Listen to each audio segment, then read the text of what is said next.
한 인간이 세상에 태어났으면 가장 중요한 기본적인 욕구는 안전하게, 전쟁의 위협 없이 자기의 생명이 안전하게 평화롭게 한 생을 살아가는 것입니다.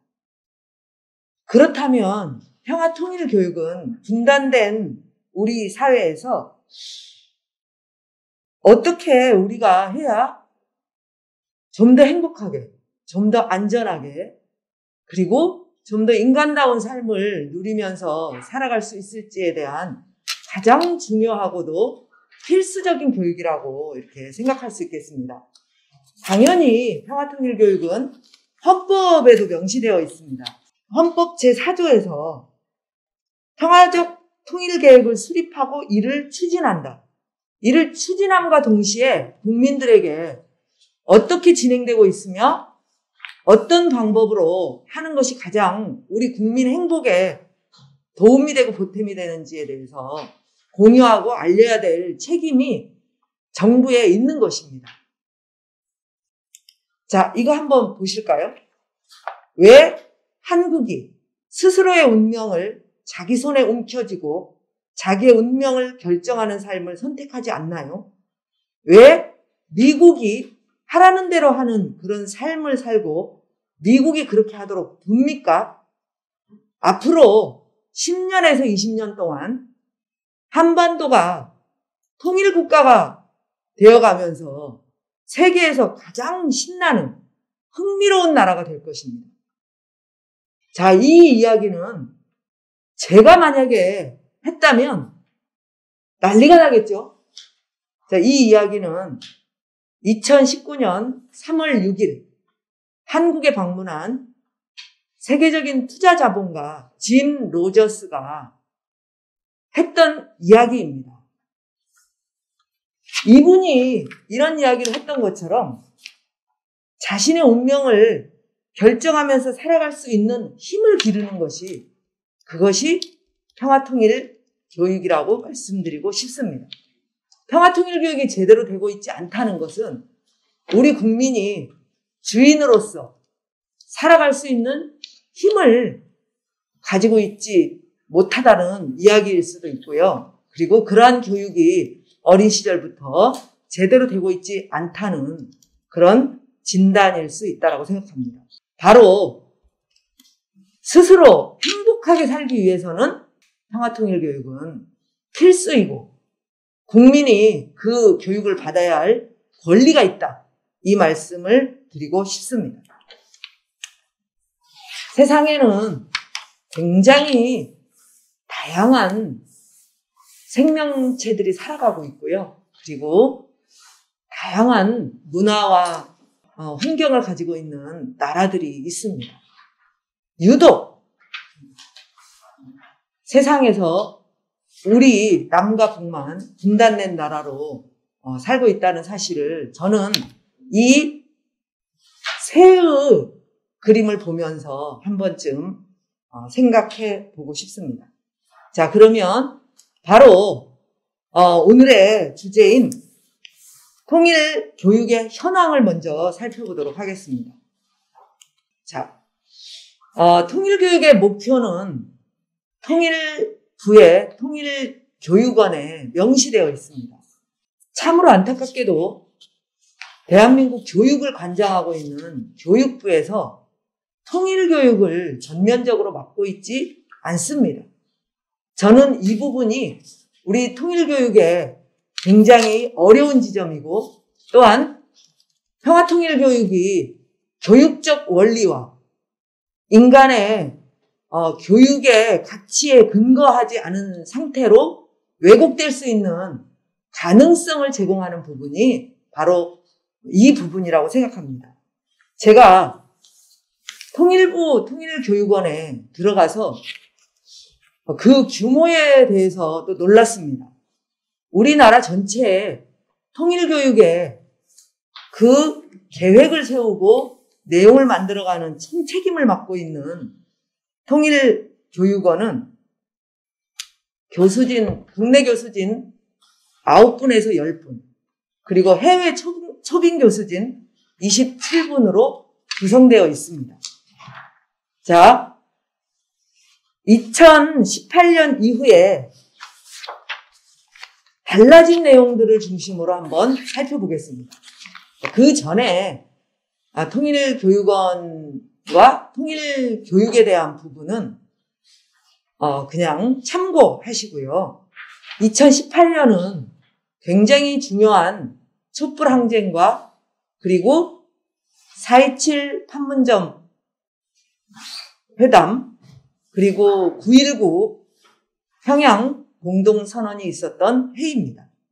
그 이후에 어떤 것들이 달라져 있는지 한번 보시겠습니다. 자, 공공부문 통일교육에서는 2018년 9월 14일에 시행령이 개정되었습니다. 그래서 중앙행정기관, 지방자치단체, 공공기관의 소속 공무원과 직원에 대해서는 연 1회 1시간 이상의 통일교육을 실시하도록 의무화되었습니다. 이 부분은 매우 중요한 부분이고 우리가 기억하고 어떻게 이 부분을 적극적으로 담당해야 할지에 대한 고민도 아울러서 필요하다고 보겠습니다.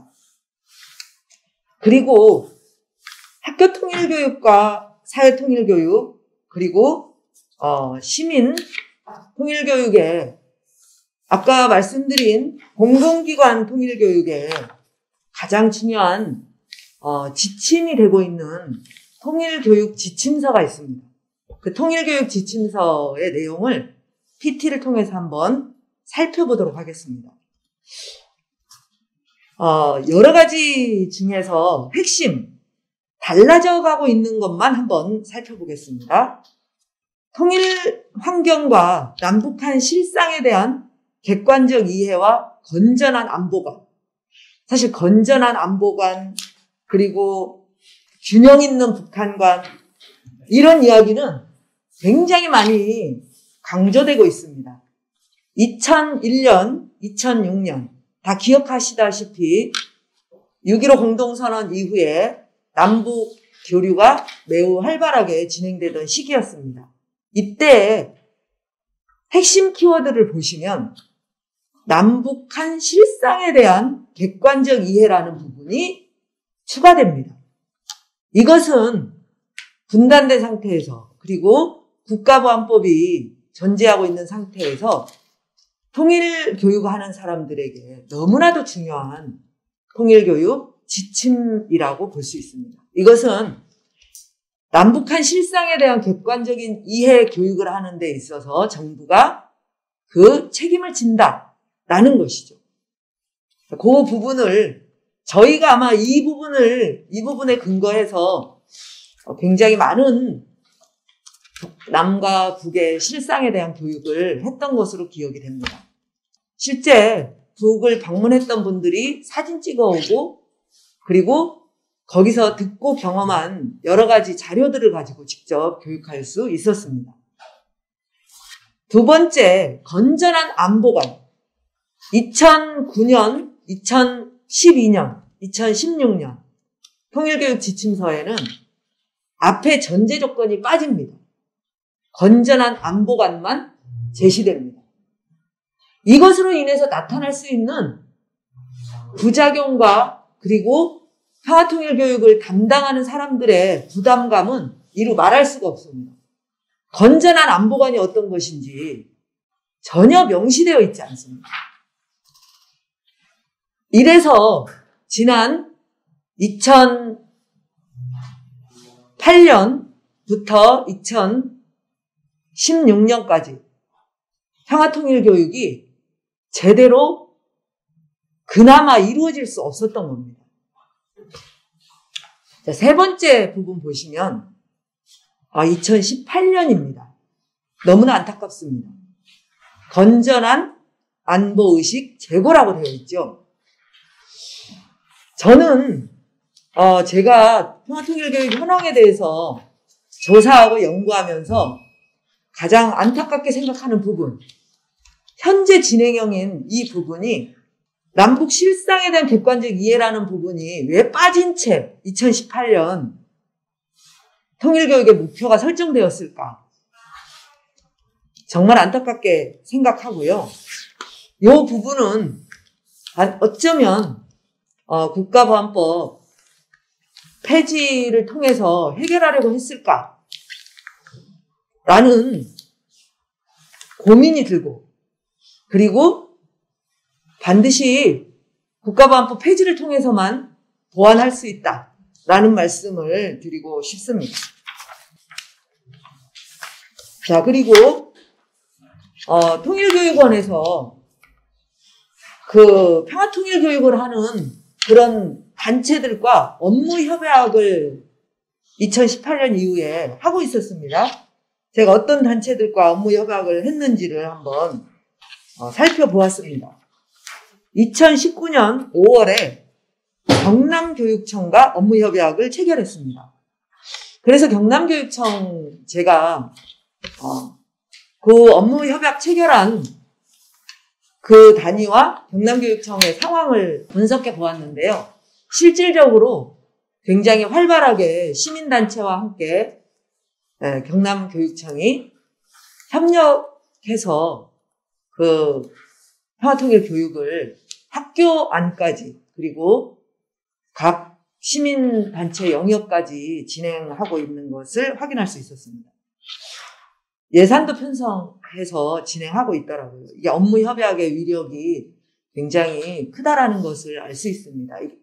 다음 토론할 때 또 시민단체, 시민교육이 어떻게 진행되는지를 같이 연동해서 참고하시면 될 것 같고요.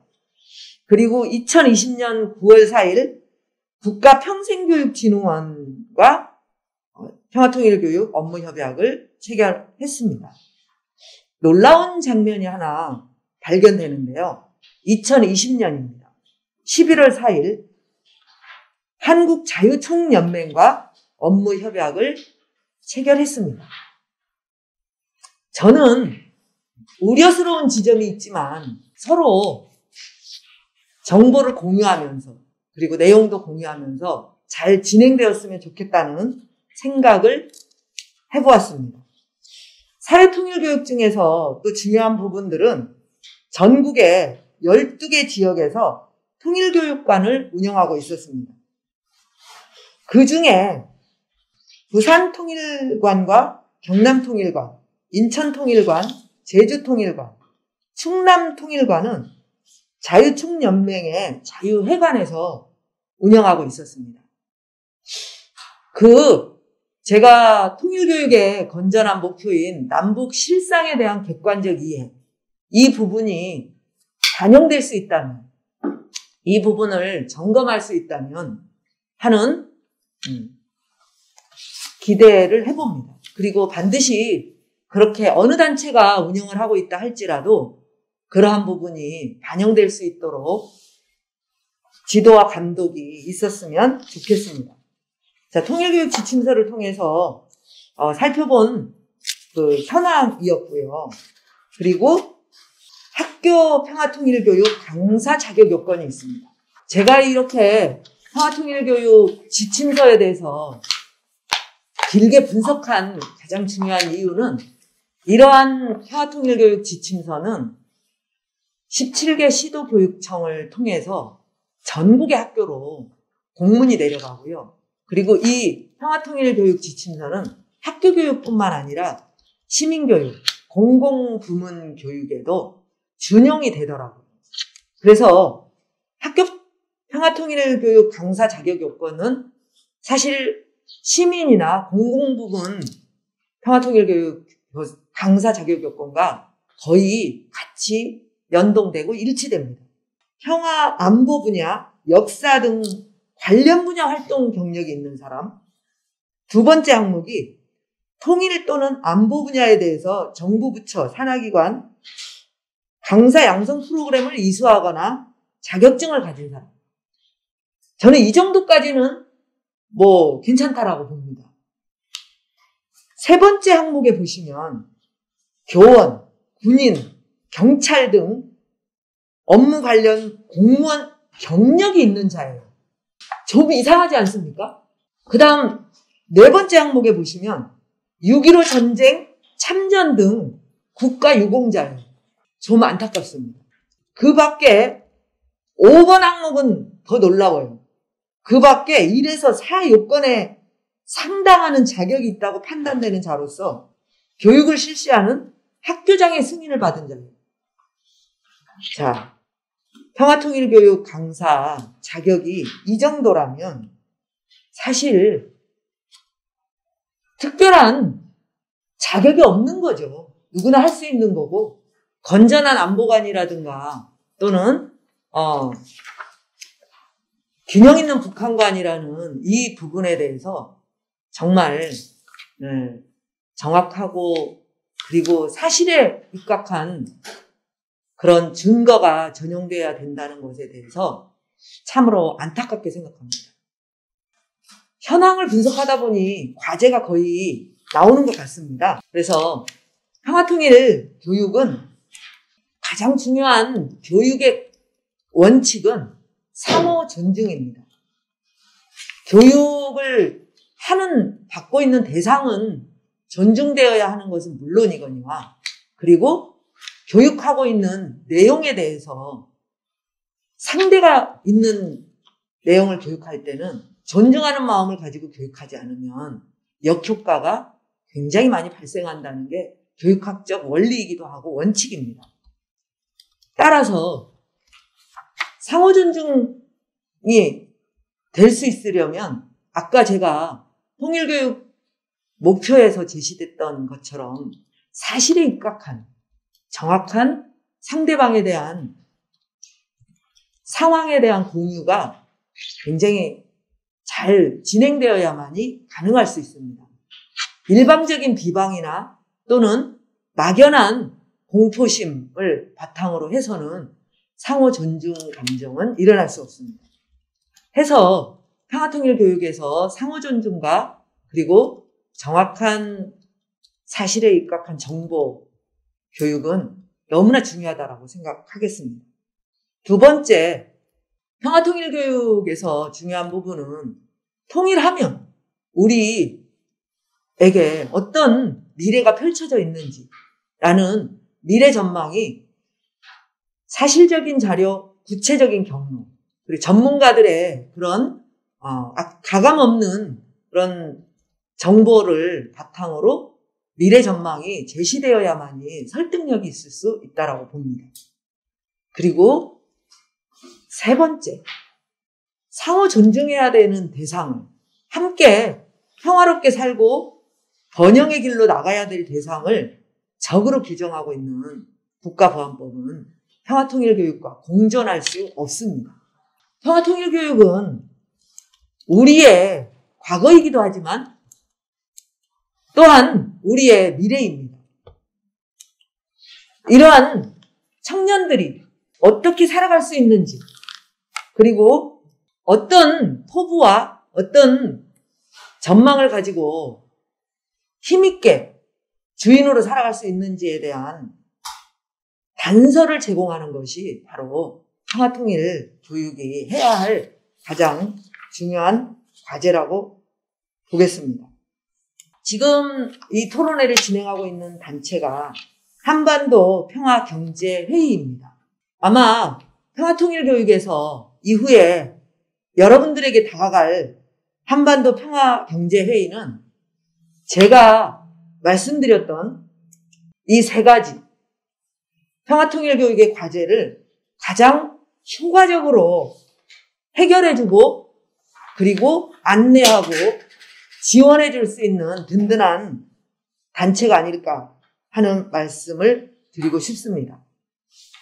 그래서 한반도 평화경제회의는 앞으로 세 가지 일을 중심으로 진행할 계획입니다.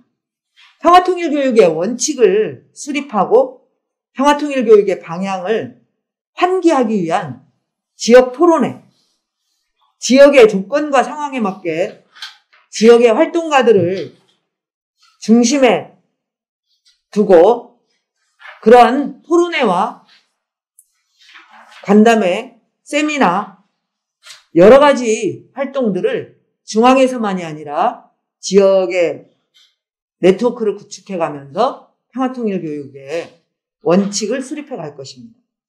두 번째로는 국회 토론회와 지금 이런 토론회에서는 전국적인 교육단체들과 연대해서 평화통일교육을 가로막고 있는 법 개정 문제, 그리고 중앙의 현안 문제들을 진행하면서 평화통일교육에 대한 담론을 구축하고 구체적인 자료를 공유하는 그런 과정을 가질 것입니다. 세 번째로 국가보안법 폐지운동에 함께 협력하고 실천하는 과제를 가지게 될 것입니다. 마지막으로 개성공단을 중심으로 한 경제발전 전망과 4.27 판문점 선언에서 평화와 통일과 함께 제시되었던 번영이 어떻게 가능한지 그것에 대한 청사진을 우리 한반도 평화경제회의가 각 교육단체와 여러 시민단체와 함께 공유하고 만들어가고 실천해 갈 것입니다. 저의 발제를 이것으로 마치겠습니다.